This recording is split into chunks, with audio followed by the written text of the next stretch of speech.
Et oui, le trou va mieux et j'en sors. Retour 1977.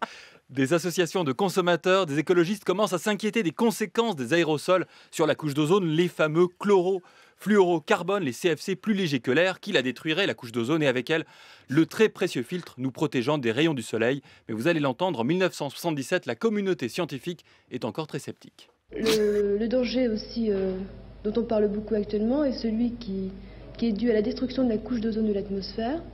Alors évidemment, sur le plan médical, il y a aussi des inconvénients, puisque si cette couche d'ozone se détruit, on ne sera plus protégé contre les ultraviolets, donc recrudescence des cancers de la peau.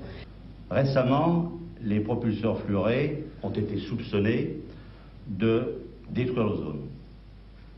Cette thèse s'appuie sur des expériences de laboratoire qu'aucune mesure effectuée dans la stratosphère n'a pu jusqu'à présent confirmer. Voilà, mais il ne faut pas désespérer. Et oui, en disant les choses ont bougé, beaucoup changé, les principales réticences ont été vaincues, et en 1989...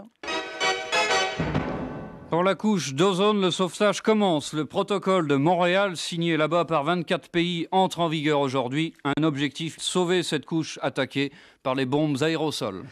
Et 20 ans plus tard, en 2009, 196 signataires signent le protocole de Montréal, devenu le premier protocole environnemental ratifié par l'ensemble du monde. Et s'il reste encore aujourd'hui à éliminer complètement les HFC, les super gaz à effet de serre que l'on retrouve notamment dans les frigos, en 2010, les résultats sont là. Claire Servagent est enthousiaste. Une bonne nouvelle qui nous concerne tous, car il s'agit de la couche d'ozone. Un rapport scientifique de l'ONU montre qu'elle a cessé de se réduire et qu'elle devrait même retrouver en 2050 le niveau qu'elle avait avant 1980. Tout cela n'est pas le fruit du hasard, Sophie Becherel, mais le résultat, d'après les scientifiques, des mesures qui ont été prises contre les gaz polluants. La couche d'ozone n'est pas totalement requinquée, mais elle est stabilisée. C'est une nouvelle encourageante, d'autant qu'on a ainsi évité 20 millions de cancers de la peau et 130 millions de cataractes. Moralité, le pire n'est jamais certain. Et s'il est indéniable qu'il est beaucoup plus difficile de décarboner, un mot qu'on va beaucoup entendre, décarboner notre économie, ce qui a été fait pour la couche d'ozone nous prouve qu'il n'y a pas de fatalité. Et c'est sur ces mots que je retourne dans mon trou. Thomas Negaroff, merci beaucoup.